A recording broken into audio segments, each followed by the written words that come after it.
want to take you forward now to Stars, and we'll Yeah. have a look at you playing a really good bass solo here. This is part of, I suppose, the entertainer versus the musician, and you know those different hats. Yeah, You're live on stage, you're in the spotlight, and you're prepared to have a go at it. Oh, here. absolutely, This looks like to me you're just having a bit of fun here. This is the opposite of the structured, super rehearsed LRB. Am I right there that this is you When just I look hello? at that, I'm having a bit of fun. I remember that. you know. Isn't that funny? I remember every note and vividly, and I shudder at some of my bad playing, and I revel in some of my great playing. I pick myself to play. But I do remember taking that solo, and I start taking the solo, and then at one point, I don't know whether you actually see that, because I've just given you a snippet of it, but you can see the whole performance on my YouTube channel. I start playing, and at one point, I actually step forward into the middle where Mick Peeling, the lead singer, would stand. I physically move forward, and in my mind, I thought, you know what? I'm going to step forward into the spotlight and play my bass. I remember thinking that, and I was nervous. And I good thought, on am you. I actually going to step forward and Absolutely. do my thing? And put the bass up front. Let's have a look at it, Okay. Roger. Let's have a Bearing look that at your in mind, bass solo here. Yeah, okay.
Roger McLachlan on bass guitar, please give me my hand.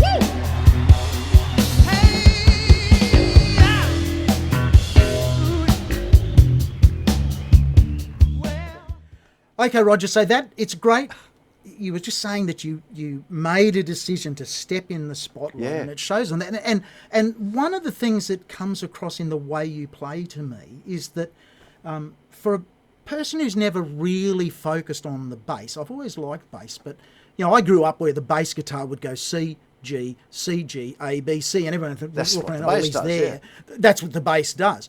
But in the music you play, you are in your own way putting the bass where it needs to be without inappropriately, shining too much spotlight on it. But you're bringing it to where it deserves to be. That's how I think. Well, it is, and it's a fine line you tread,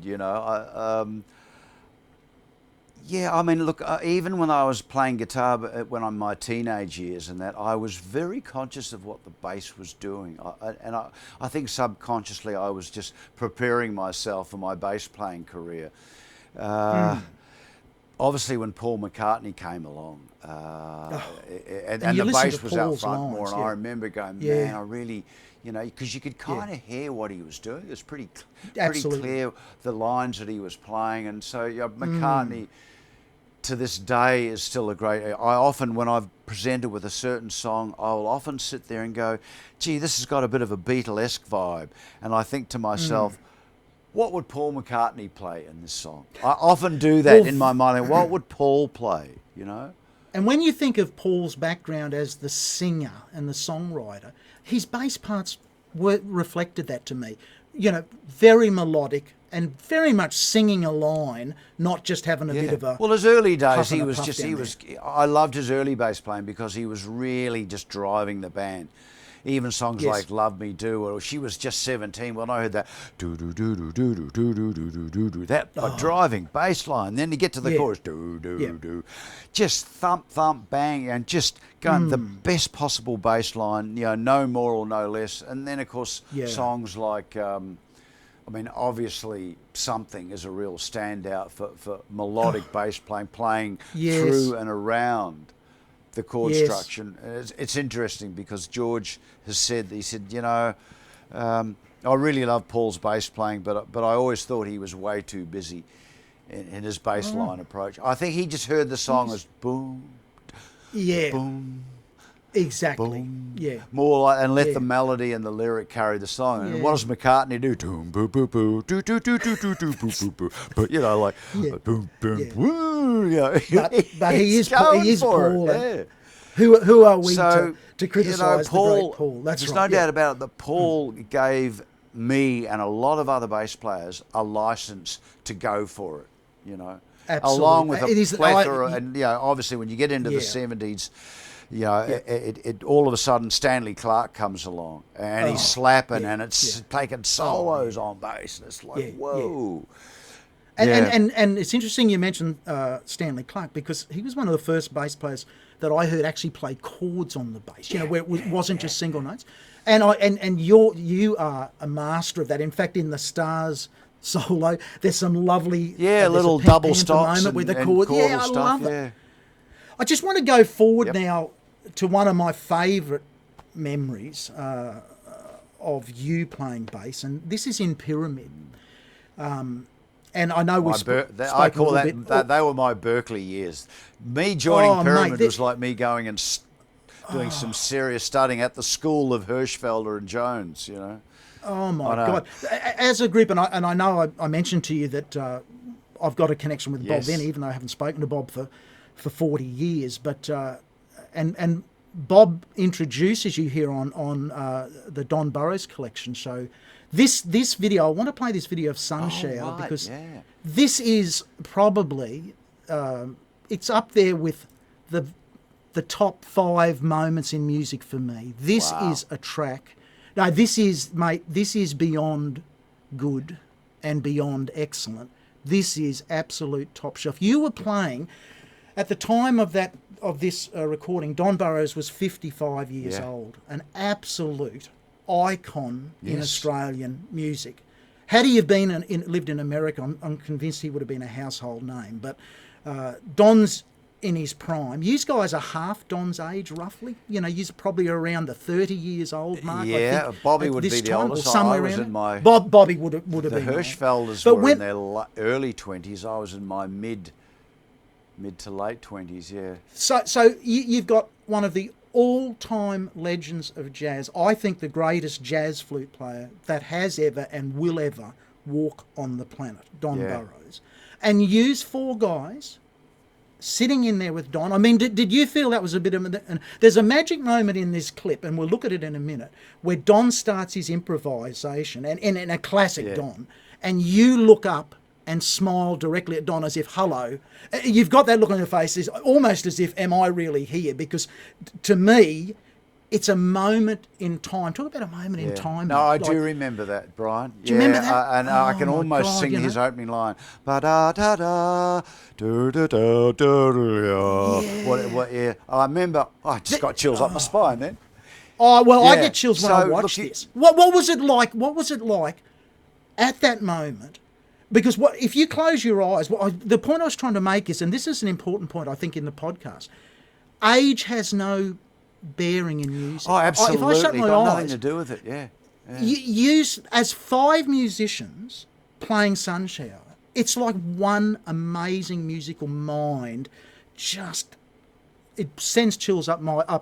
Absolutely. Even to this day, Look, it was the same for all of it. I mean, we were just so privileged that Don Burrows had asked Pyramid to come to Sydney, because we weren't that well known in Sydney.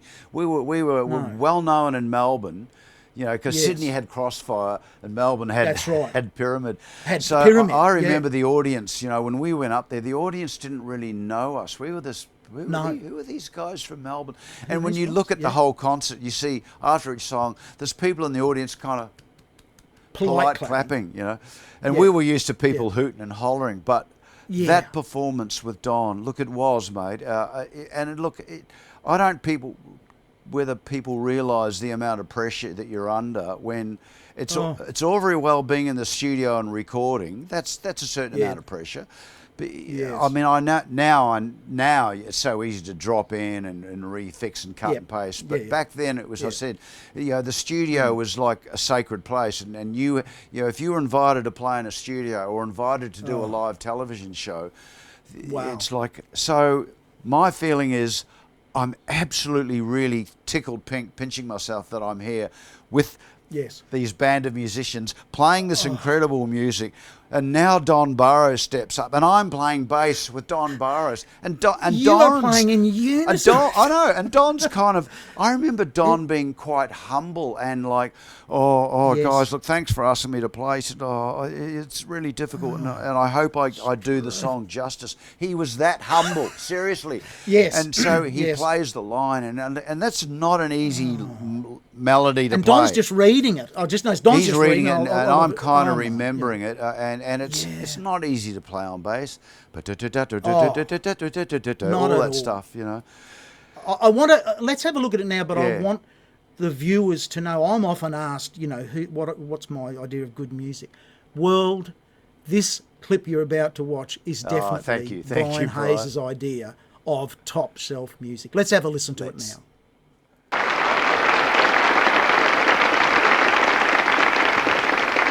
Thank you. We'd like to thank Don Burrows for asking us here to Sydney to do this show, and we're very privileged to have him play with us on this number called Sun Shower.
Okay, Roger, so unbelievable. And the sound of Bob Venier's flugelhorn, the fact that you are all playing in unison with Don there, such exquisite timing and tone.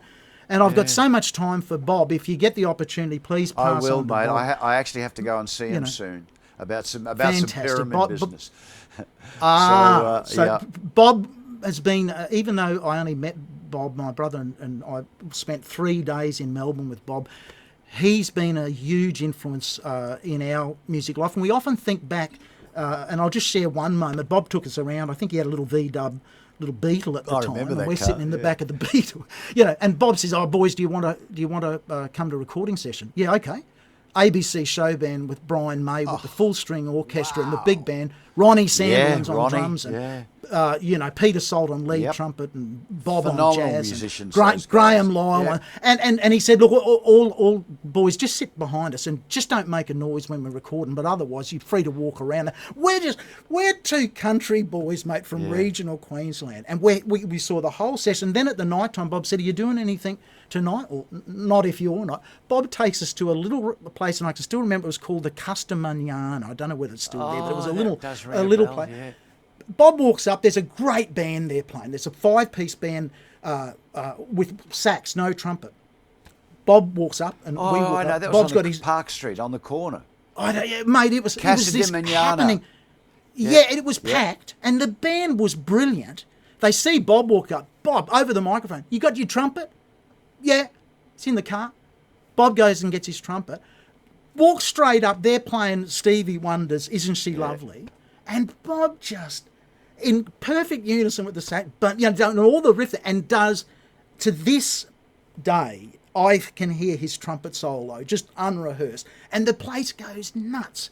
And then we're at the bar. We're not even old enough to have a beer.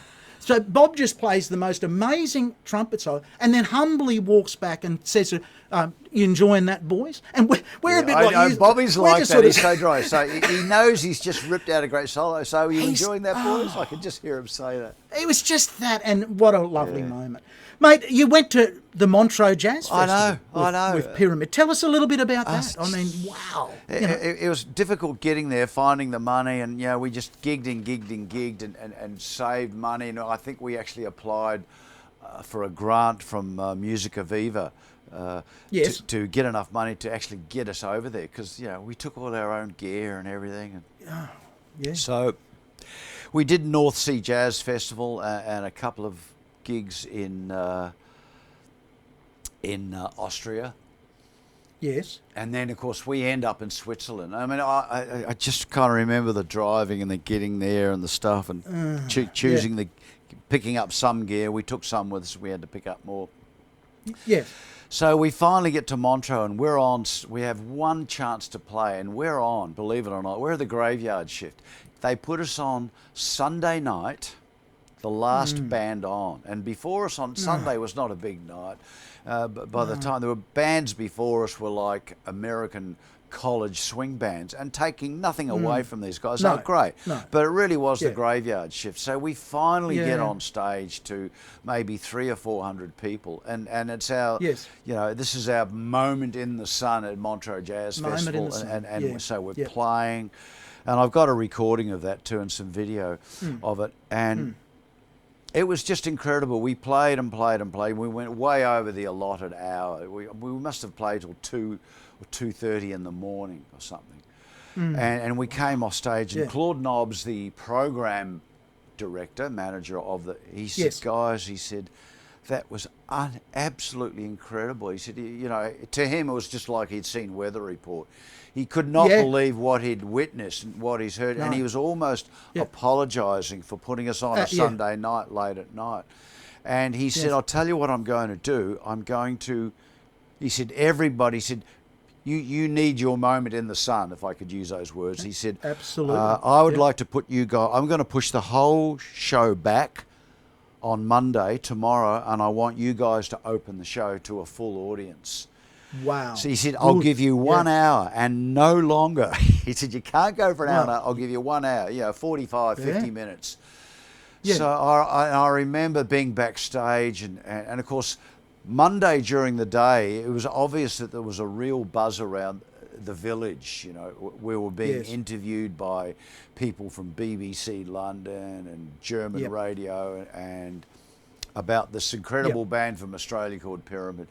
So look, Yes. yeah, the rest is history. We get up there and he introduces us, Claude, and we play our 1 hour set, and the crowd go absolute nuts, and we leave the stage, and he said, look guys, you can't go back for it. We went back for one song and the place was still going crazy. So we left the stage, and I remember, and I've got this on tape, for about 2 or 3 minutes, the audience did not stop applauding, to the point where they were gang, gang, gang, thumping their feet Standing on the floor, ovation. and he's going, Yeah. please everyone, we have a big gotta move on." program, you know. It was just a special Yeah. treat. You know, we need to get Yeah. on with the show. I can't invite them back to Yeah. play more. So, and I remember being backstage in our little dressing room. There's not much room backstage, and I just remember the feeling of being backstage and listening to the crowd wanting more. I mean, it's a still, you know, it's a wonderful feeling. There's no doubt about it. It certainly strokes your ego, and it it makes it all worthwhile when you have magic Yes. moments like that. You know, Well, mate, Pyramid, special, I think, special times. you know, I really encourage people to research everything we've done here today. Look at your website, which is rogermclachlan.com. You've got a lot of fantastic stuff there. And we're going to move forward right now to 1986. Now, again, for an Australian audience, Yeah, the name John Farnham is, you know, iconic. There's no doubt, love him or hate him, the biggest, I suppose, pop superstar Australia's ever produced. he is, And here are you, not long after your jazz stint with Don Burrows and the Montreux Jazz Festival, playing on Whispering Jack. Now, Whispering Jack was the first first album released on CD in correct. Australia. Yeah. And you know, from memory, I think here's a stat that I remember, and I'm not absolutely sure of the stat, but it was something like 1 in 4 households in Australia had a copy of Whispering Jack. Now, I'm one of those households. I had a copy of that album, and when you get your mind around, I think it sold something like 1.6 million copies. Do you ever stop Oh, to it think has, yes, yeah. how many people have heard your bass part in your voice? Like it must be.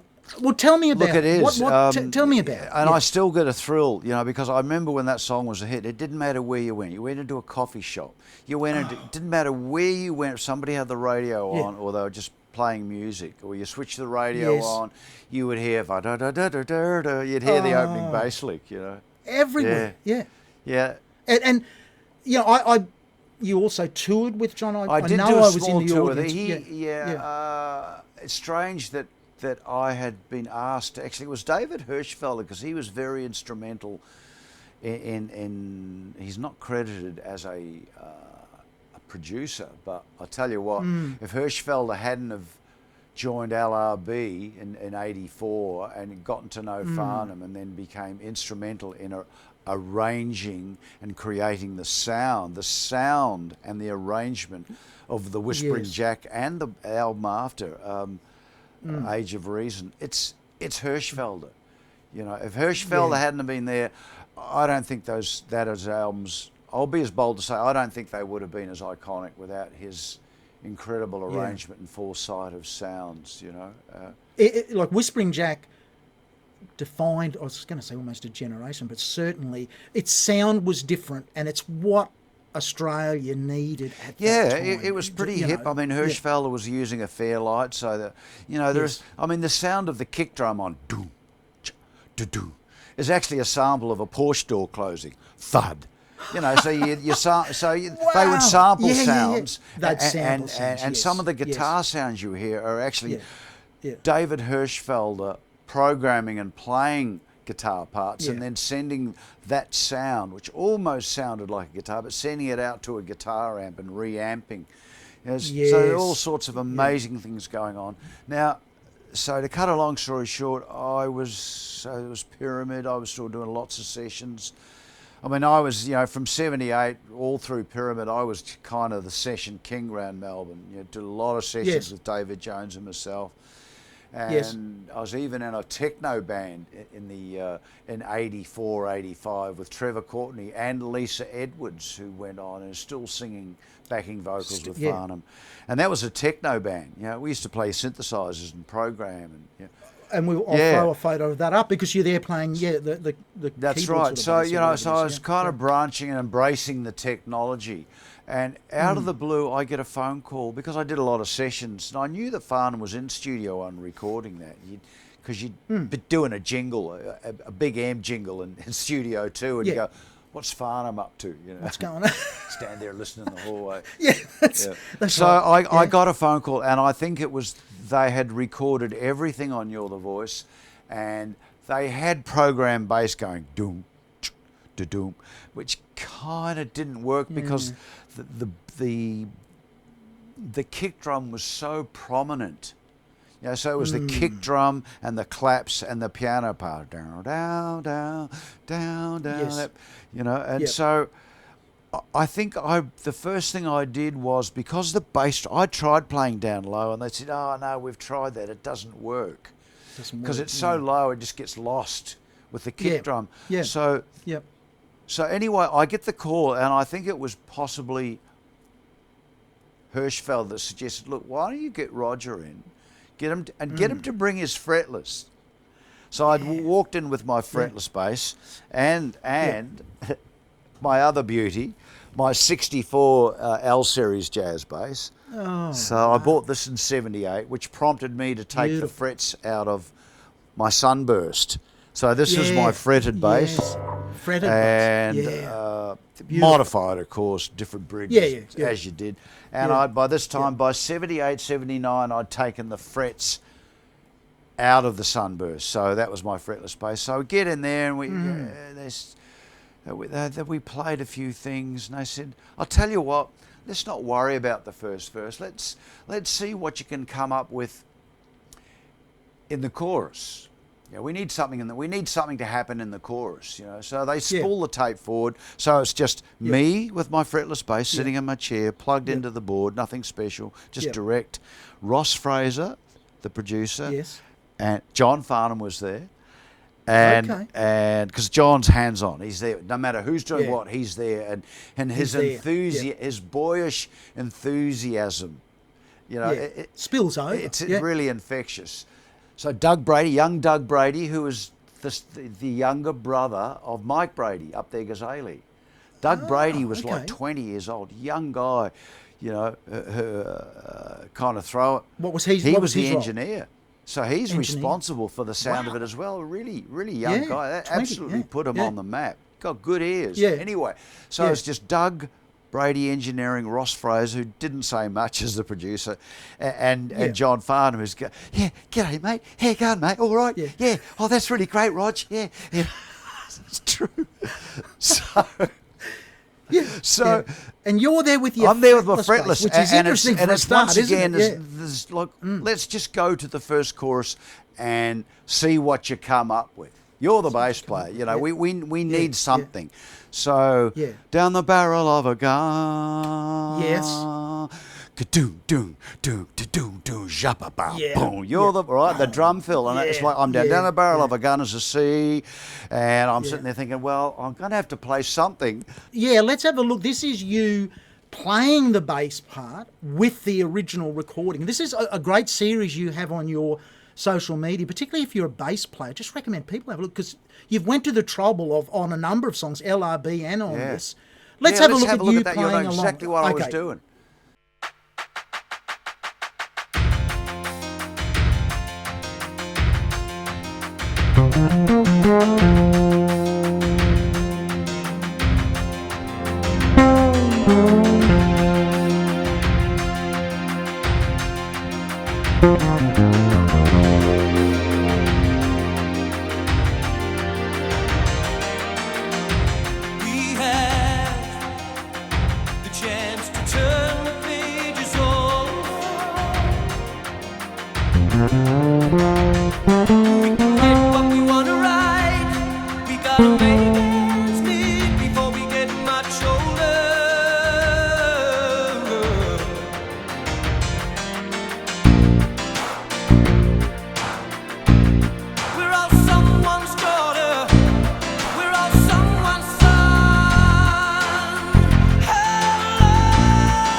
so I actually recorded the chorus first.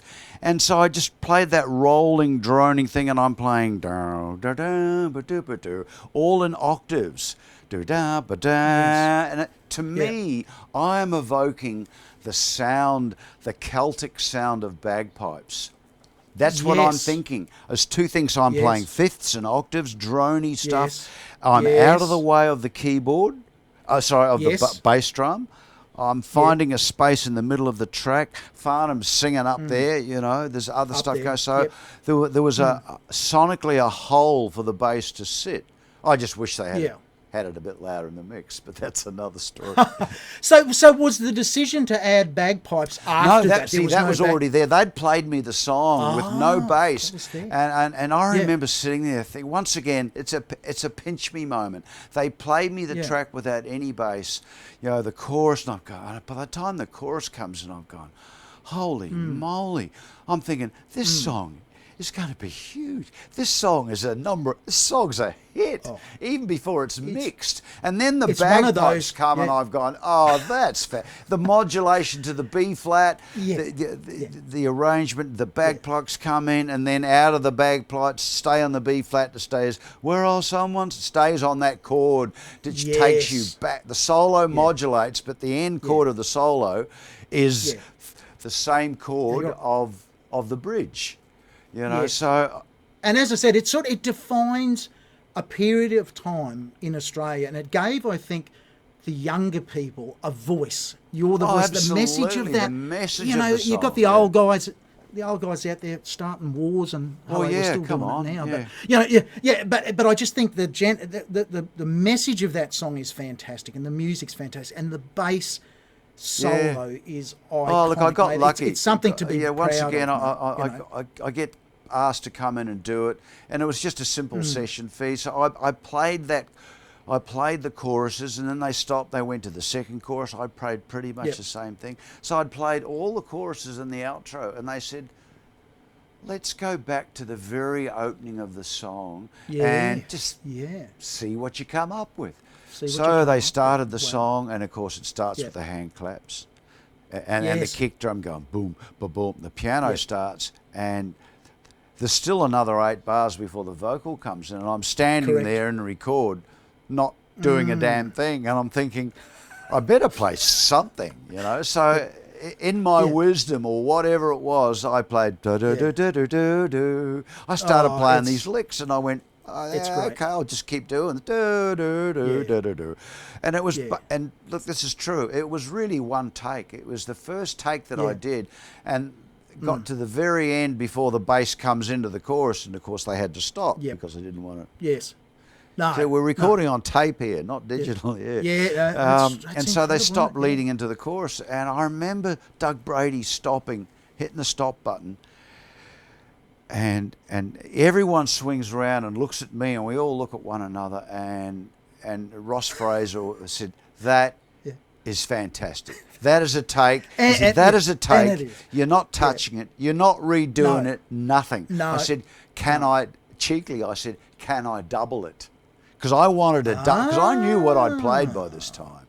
I wanted to double it to give it that beautiful doubling chord. Because Jaco Pastorius did this often. He would double his bass line with fretted and fretless to give it this beautiful chorused effect. I said, "Oh no, we just want the one bass," which is a real pity. It sounds, mate. It's one of those things. It sounds. And so anyway, to cut a long story short, we did that. Then we did the question. Okay, well, let's drop into the second. So I play a few licks in the second verse as well, but not as prominent as that opening lick, you know. And just on that first take, I recently read Beeb's book, which is a great read. The moment for me, and there again is a Bob Venier moment. Beeb talks about they're recording Reminiscing. Ring up Bob. Hey mate, can you come in? We just want something at the end. You know, flugelhorn. Bob walks in with his flugelhorn, and apparently they've just got the tape rolling, and Bob's just warming up, and he said, "Where do you want me to play?" At the end, and Bob plays that iconic flugelhorn solo. The boys and Beeb's there in the control room. Fantastic, Bob. Thanks, mate. Yeah, you can go. That's great. And Bob's there. Hey, hang on a minute. I'm just warming up. I'm getting used to the chords. And Bob demanded, apparently, that he have a chance of another crack at take. it, yeah. But the one they kept First was one, that first. Like you said, it was your first take. Bob just nailed it. Wasn't even thinking it was being recorded. Yeah, I think there's they are, mate. you know. There's no doubt. I've always said that too. Any time I've been recording, when I'm having my first crack at a track, when I go in and then I'm listening to a finished track, and and they will say, well, look, have a bit of a play along with it, see what you think. And I go, okay, on the proviso that you record it. I said, because I'm just going to go for it. I'm going to try all, I'm going to slap, I might play reggae, I might be melodic. I'm just going to try a whole bunch of stuff, but please record it. And quite often they don't keep that, but there's something in there that's absolute magic. They go, oh, look, we really like that. Can we redo that? Or let's just, look, we'll keep those 4 bars. That's great. Can you just do something similar, you know? Yeah, first takes are everything, man, for me. Oh, I totally agree. And the magic of the first take. That's why performing live. I love being in the studio, One and only but there's something about playing live, and it's the pressure, put yourself under a bit of pressure, under the spotlight. Let's see what you come up with. Yeah. It's like a conversation like we're having now. It's not perfect, but it's fun and it's real, it's genuine. And I think people react to that, the realness of it, the spontaneity of it. Yeah. I just we're sort of coming down the home straight, but I've got a couple of other little questions I want to ask you. And I mean, you are first and foremost a great musician to me, who speaks through your bass. Yeah. Because there's, there's some like you said, there's some guys who can thumb snap, quicker than the 100-metre sprint at the Olympic Games. But I see and hear you as a great musician, and you use your instruments as your voice. So creating your own sound. And we'll just play a short little part of Fender Heaven, because I know Fender has been a big part of your life. It has, yeah. And in its own way, it's been a part of my life too. I've owned a number of, I love their amplifiers. My pedal steel guitar amp is a Fender Steel King amp, which they no longer make. Oh, well, I'm thinking, please make it. Please don't go away from a good product. Yeah. But let's have a little bit of a listen to Fender Heaven, and then I'd just love you to talk briefly about some of the instruments and how they help you get the sound that's inherent in your hands and in your mind, but a little bit about the equipment you use. So let's have a listen to Fender Heaven. Okay.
I hear everything we've been talking about in that Fender Heaven, and we only listened to the first minute or so, but there's harmonics, there's fretless, the cello type sounds, there's the modern sounds on the fret. It's all you. It's your multiple voices. It sounds like you, but you are using different instruments to create those sounds. So tell us a little bit about how you find your sound and how certain instruments help you get that sound. It's interesting. I remember a musician saying to me when I was doing jingles, Ian Mason, back in the late 70s, he said, look, it's important to be a great player and melodic and have great groove, but he said the one thing that will keep you in good stead for the rest of your life is, and he said these words, he said, you've got to create your sound. Because there's a million bass players out there that can play exactly what you play, but he said, if you create your sound, then that will keep you, Absolutely. It is good advice, because it's so easy to sound, I want to sound like McCartney, I want to sound like Stanley Clarke, and look, I do take on all those, bass players, and strangely, I'm amazed at some musicians I know, bass players maybe and guitar players, that will constantly change their instrument or pick up a different instrument because, I'm doing a McCartney song, so I better get a McCartney bass with flat wounds. I'm playing a such and such song, I better use that bass.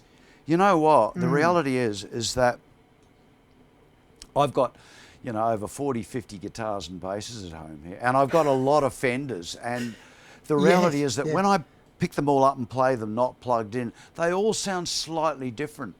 Strangely, the loudest one acoustically is this Fender. I don't know why, but this bass just sounds loud. It was noticeable. It sounds loud acoustically. Yeah. And obviously when you plug it in and play it, it's got a fretless sound. Now, but obviously a lot of that tone is going to come from me playing. Yes. The touch. Yes. Do I there or am I? Yes. Or there. So to me, you can create a plethora of sounds with the humble jazz bass. You've got a back pickup, which is really barky and honky, so you want to have that jacko tone. You can go to favour the front pickup, which makes you sound warmer and fatter, kind of like a P bass almost. You know? Very simple. Single. And when you have them both on, you actually scoop the mid-range out a bit. And so you create this big kind of warm humbucker tone, which I call the Marcus Miller sound, because I'm sure that when he slaps, he's got both pickups on flat out. And it's a particular sound. So I believe... So, Roger, just while you've got that, are those strings flat? No, I've never used flat wound strings on any of them. I've always used round wounds. Wow, full round, not even semi. No, I like round wound strings, and I've used the Dario's, Rotor Sounds. These are a string brand called Federa, which is a high-end bass cut. So they're Federa nickels, standard gauge, 105 to 45. You know, so and that's interesting. The sound in your head, because when I hear you play the fretless, it's interesting. I would have never thought you had full round wound strings on. It's the sound that you're hearing, and I always thought the flat wound strings sounded a little dull, and I like the kind of tubby, the edge of a round wound. So to me, I hear a particular bass sound in my head, and I create that not by going to different basses, but how I play that bass. Where I play up there, do I play down there? Do I play with my thumb? Do I play with a pick? Do I palm mute? All those things to me create the sound, and in reality, 3 or 4 of the most iconic recordings I've ever done, and that's LRB, Stars, and John Farnham, You're the Voice, they are all recorded on my Fender jazz basses, and most of them are on this one. In fact, they all are. The 2 LRB albums and the Stars album, and Stars that had frets. It was this, and You're the Voice was, and Pyramid.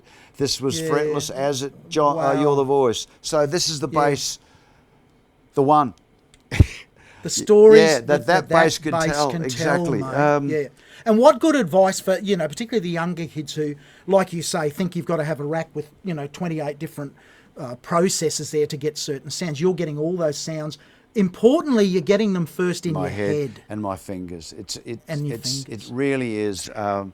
It really is that, Brian. And I'm sorry to disappoint people that there's something magical going. Yes, I've got a pedal board full of distortions and wahs, and they create colours, but my fundamental sound and groove is coming from my fingers, and the different tones are coming from my fingers. So you don't need to have all this myriad of stuff.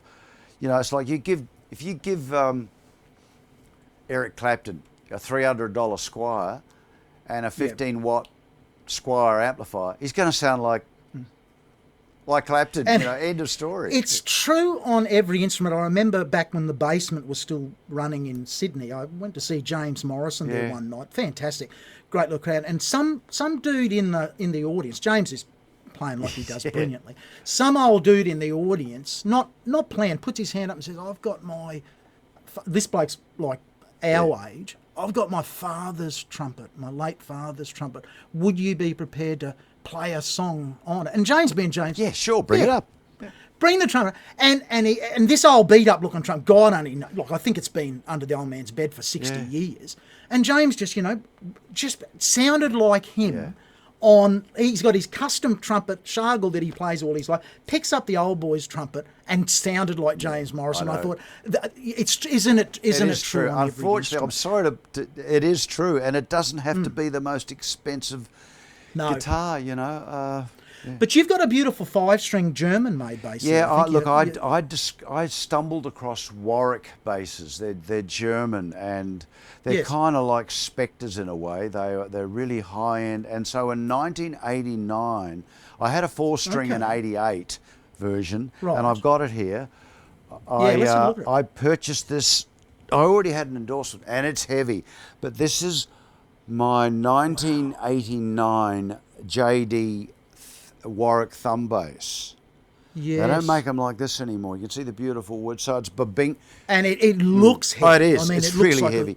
So this is Yeah. Babinga, and this bit here is Wenge or Wenge, and the other little bits are Ovankel, and the fingerboard is you can't really tell, but that is that's close up there. but it's actually Wenge as well.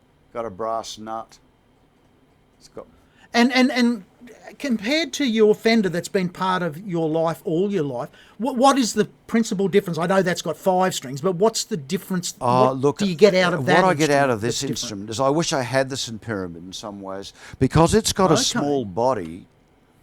The octave appears here. And it's like it's halfway down, you know. Halfway down. Yeah. The octave appears there, so it's down there. Yeah. So all of a sudden, the high range is just I just barely hear that, but I can sense. So this from you here, got a range. Yeah. It's got a high A on the range. G string. It's like 26 frets or something. Wow. And look, it is beautifully made. What is wonderful about this, there are no dead spots. Every note rings like from the low B to the... They both just high. ring. So the sustain on this is beautiful. And yes, it's got the low B.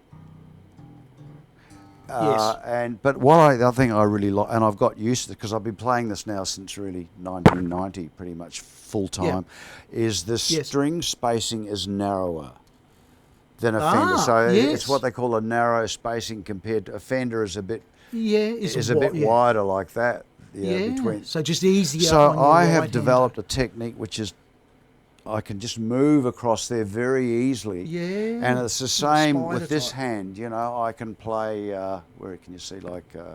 yes.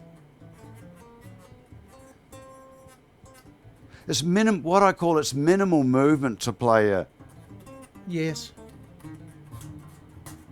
Yeah. And I love the low B because now the E is on the 5th position on the B string. Yes. So, That's great. And when did you get that? It's in 1989, so I bought it in 1990. And it's got 2 MGs in it, close together. But surprisingly, if you favour the back pickup, it's real honky. You favour the front pickup, it's got a sound all of its own. It's a much harder tone than a Fender. But it's incredibly, and it seems to have an incredible amount of energy. The note, possibly because the neck runs all the way through the body. Probably, and the wood seems so and dense. it's dense there, wood, so it's got this unbelievable. You know, because I sit here and record things sometimes. I think, oh, will I play my Fender or will I play my Warwick? Quite often I'll go back to the Warwick, and really it sounds like it just sounds like me. Now this is a custom shop bass that I had built by Warwick. It's a thumb bass. Okay. It's got a whammy bar on it. Got a whammy bar. Yeah. So and it's a 5-string, but I'm going. If you can just hear this, low E. Yes. So it's got a high C, so I can play beautiful. Oh, okay. So it's the range is up on the thinner string, is it? Yeah. Okay. So. And is the string spacing it's narrow as well. There? Yeah, it's kind of narrow. It's narrow as well. And so this is a custom shop. I said these are all the woods I want. It's swamp ash, purple heart, flame maple, Yeah. A rare piece of Brazilian rosewood, Yeah. which is Wow. just, I don't know whether you can. Yeah, it's coming. That's very clear. It's beautiful. Absolutely gorgeous. It's just a beautiful, Wow. and of course, Warwick in their wisdom, when they stopped you chopping down Brazilian rosewood, they have some in their factory. So the fingerboard alone is $2,000 worth. Yeah, but those matching are life, headstock and Look at the headstock. bird's eye maple. It's bird's eye Yes. maple on the back. I don't know if you can Beautiful. Yeah, no, see the mate, it's bird's eye absolutely. there. It's a stunning Yes. instrument with purple heart. Yeah. And it's got Wow. lotus inlays and a lotus inlay. It's called the lotus Yes. bass. The Lotus Yeah, bass. that's what I've called it. Beautiful. So it's a thumb bass like the others. It's a bit lighter than my other ones. Kayla Yes. tremolo arm.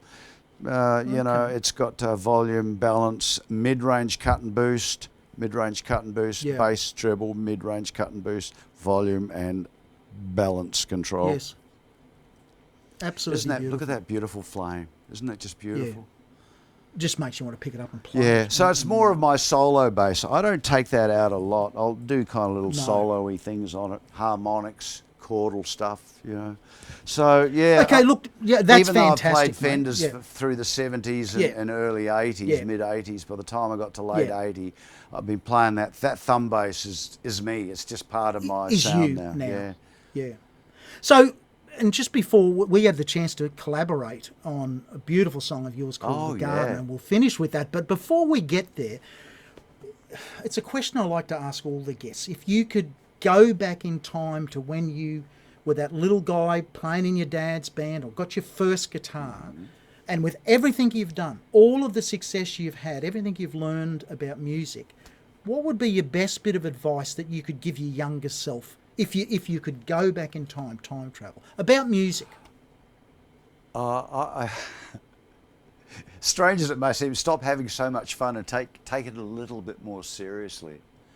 Wow, Yeah, isn't that interesting? I in some ways, I have no regrets, and I wouldn't change anything, because I think of Yes. all the things and the bands that I've been in, the bands that I've been kicked out of, and that's another whole story in Yes. itself. I Yeah. mean, Yes. why all of a sudden I'm in a band that's about to take on the world, and I get asked to leave and replaced? But that actually gave me a serious kick up the backside and made me a better Yes. player.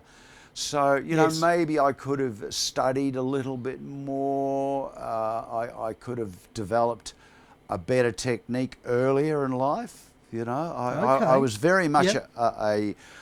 in the 70s when I played bass, I played with a pick, and there's nothing wrong with playing with a pick, but I played it low because it looked cool, and my thumb was Yeah. over. I wasn't playing kind of No, classic okay. technique. Yeah, It was only when I got the Yeah. fretless that I realised that I had to be dead accurate. So then I developed the one finger per fret, and be Yes. highly accurate with that. You got to put your, as you know, on a Yes. fretless, you got to put your Oh. fingers exactly where the fret would have been. tuning would be Yeah, so horrendous I on worked this. a lot. Yeah, I yeah. used to practice fretless bass in the dark. So Yes. I'd play the open. And that's Play the open no, A, so there's a good practice. Yeah. Play it in the dark. Yeah. So you play the open Yeah. A, you hear that, and then Yeah. try and play some Yeah. licks on the D and the G string, pedaling the A, because that'll give you a reference point of tuning. and that's wonderful. The great pedal steel player, the late great Buddy Emmons, said that he used to practice, like Buddy Emmons had the most unbelievable technique, Yeah. bar slide, and someone asked him once, where do you get that? He said, I practice in the dark. And the reason he had a family to support, and he worried that if he lost his eyesight, could he still earn his living as a pedal steel player? So, and you watch him play the accuracy, and he'll just look away, and he's playing the fastest, most in-tune licks, and it answered a thing in my life. I said, well, how does that technique come? Plays in the dark. There's something to be said for On, that. like you. Yeah. Yeah. Same thing, go back in time. This time your best piece of advice on life, not music, on life. To that little guy, you go back, you've again, think of what you've experienced. What would you say to your younger self about life? Not about music, about life. It's strange when you're 68, you have all this wisdom, but I think I would advise people to have a little bit more empathy for his fellow man. You Wow, know, that's good, mate. bit more, That's strong and that's advice. something I'm learning to develop as I get older. Yeah. And I wish I had Yeah. a little bit more empathy rather than kind of running around with my head in the clouds. You know, when you're a teenager, early 20s, it's like Yeah. you're looking for yourself, and it's all about me. But in actual fact, having empathy for people, you know, Yes. That's rather than beautiful judging a advice, isn't it? person because of how they react to something, you maybe ask yourself, Yeah. why are they reacting? You know. Yeah. Best place for people to get in touch with you, I assume, is via your website if people do want to reach out and get in touch with you? You can contact me directly on my website. If you scroll down to the bottom Yep. of the front page, there's an email address there, Yep. marymac@me.com. Look, obviously I'm on Facebook, and so you can contact me through Facebook. Pretty easy to find me, as long as you spell my name right. But you'll see this ugly mush appear. And look, I'll put up on the video your website link so people can actually see it. But RogerMcLachlan.com. And so the other place is obviously my YouTube channel, which used to be called something else. It was called RJRKM, but I actually changed it to reflect my name. When lockdown easy to came, I find. started doing those isolated bass series. So Yes. bunch And of stuff up there and as I well. really encourage people to reach out and get a copy of this album from you. I think any fair-minded person who's prepared to give this a couple of listens will absolutely love it, and they'll go back to it. To me, it's the sort of album you can put the headphones on and really get into, or you can just have it on as background dinner music. You know. And look, we'll finish now on a collaboration. One of the, I suppose, points of difference on the Music Mind podcast, and it's not easy, but I love to collaborate with each of my guests and create a bit of new music where, as the interviewer and the interviewee, we share our love of music together. And I think we've come up with something special here with a beautiful track of yours called "The Garden," which is actually on your album. Oh yes. But it's you at your creative best, and I am definitely I tried to add to it on sopranino sax rather than detract to it. And I know I wanted you to play more, but the more I listen to it, I go, your restraint is to be commended, sir. Thank you. Thank you. And look, we'll end with this, and it's been a thrill to talk to you, Roger, thanks, man. and to share. You've led such an amazing life, and I'm sure you've got so much more. Yeah, and I don't you think I've want to finished do, yet. you know. I still think possibly my best work's to come. I don't know. I think so.